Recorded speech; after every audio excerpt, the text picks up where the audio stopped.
নাগরিক হয়ে উঠুক, এটা আমরাও চাই। পরের বক্তা শিবাজি দা, শিবাজি প্রতিম বসু।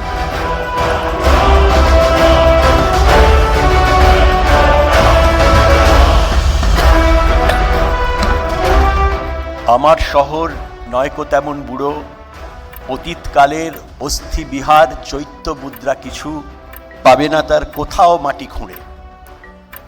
প্রেমের মিত্তির যা বলেছিলেন কলকাতার সম্পর্কে সত্যি বুড়ো নয়, অনেক দিনের কিনা আমরা জানি না, কিন্তু যদি আমরা এই আগস্ট মাসে দাঁড়িয়ে আছি, জব চার্নক যবে নেমেছিলেন তখন থেকে সুতানুটি নামক জায়গাকে কেন্দ্র করে যে শহরটি গড়ে উঠেছিল, যে বাঙালি সারা বিশ্বে পরিচিত হলেন, সেটা কিন্তু সেই জায়গার জন্যই পরিচিত হলেন যার নাম কলকাতা ধীরে ধীরে হয়ে উঠল the second city of the empire, যেটা সিটি অফ প্যালেসেস। সেইটা কিন্তু একটা বড় জায়গা বাঙালিদের করে দিল, এটা মানতেই হবে। বাঙালিরা এই সুযোগ পায়নি। বাঙালিরা চিরকাল কিন্তু, যেটা একটু আগে আমার বন্ধুবর সুবোধ বললেন, বরাবরই অন্যদের ভাষা হেজিমনি, যদি আমি বলি গ্রামশিয়ান টার্মে, বাঙালি কিন্তু চিরকাল হেজিমনির পক্ষে থেকেছে, হেজিমনাইজড হয়েছে। কখনো সে ফার্সি শিখেছে, কখনো সে আগে সংস্কৃত শিখেছে, তারপর সে ফার্সি শিখেছে, পরে ইংরেজি শিখেছে, এখন হিন্দি শিখছে। এই যে জায়গার আমরা একটা দেখতে পাচ্ছি, একটা বড় পরিবর্তন হচ্ছে। সুতরাং বাঙালি নামে বাঙালি কিনা বিষয় এটা বড় কথা নয়, বড় কথা হচ্ছে তারা আসলে ভেতরে বাঙালি কিনা। শরীরে বাঙালি, কিন্তু আসলে ভেতরে তারা বাঙালি কিনা। ভেতরে আর বাঙালি থাকছে না। ভেতরে বাঙালি কেন থাকছে না? বাঙালি হলেও বাংলা তাদের নাম, কিন্তু বাঙালি হলেও তারা বাংলা থাকছে না।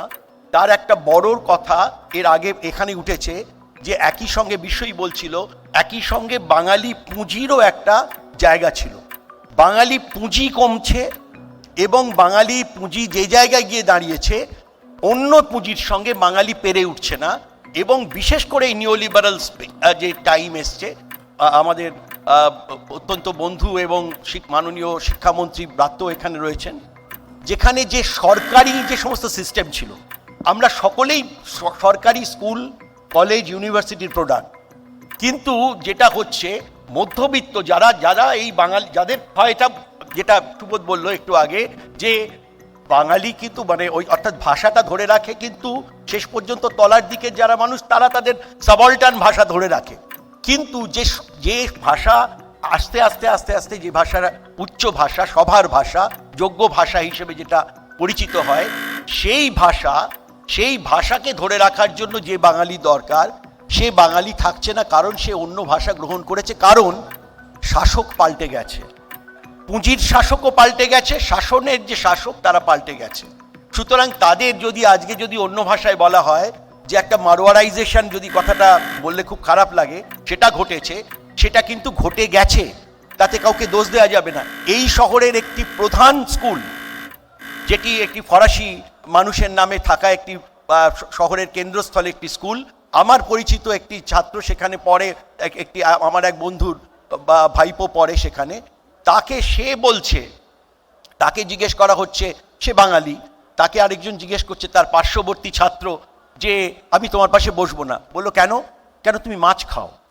তো এই যে মাছ খাওয়া যাবে না, একটি ক্রিশ্চিয়ান মিশনারি স্কুল, সেটা একটি ফরাসি লোকের নামে, আপনারা বুঝতে পারছেন, সেখানে আজকে এই জায়গা চলে এসছে, সেখানে মাছটা খাওয়া যাবে না। এই যে জায়গাটা চলে এসছে, মাছে ভাতে বাঙালি, আমাদের যে সমস্ত মার্কার ছিল আমাদের সভ্যতা, সংস্কৃতি, আইডেন্টিটির, সেগুলি আস্তে আস্তে হারিয়েছে। আমি অবাক হয়ে যাই যে একটি উৎসব আমি জানতাম না, সোনার দোকানে সাংঘাতিক ভিড়, তার নাম ধানতেরাস। এই যে ধানতেরাস উৎসবে বাঙালিদের ভিড়, এই বাঙালিরা ধানতেরাসে নাকি একটা জিনিস কিনতে হয়, এই সমস্ত জিনিসগুলি অর্থাৎ কালচারালি, আমি আবার বলছি হেজিমনি। সুতরাং আমাদের এই মধ্যবিত্ত যারা হেজিমনিক বাঙালি শ্রেণী, তারা যখন তাদের যত নির্গমন হবে এই সব জায়গা থেকে, বাংলার গুরুত্ব, বাঙালির গুরুত্ব, ভাষার গুরুত্ব কমবে। ধন্যবাদ শিবাজি দা।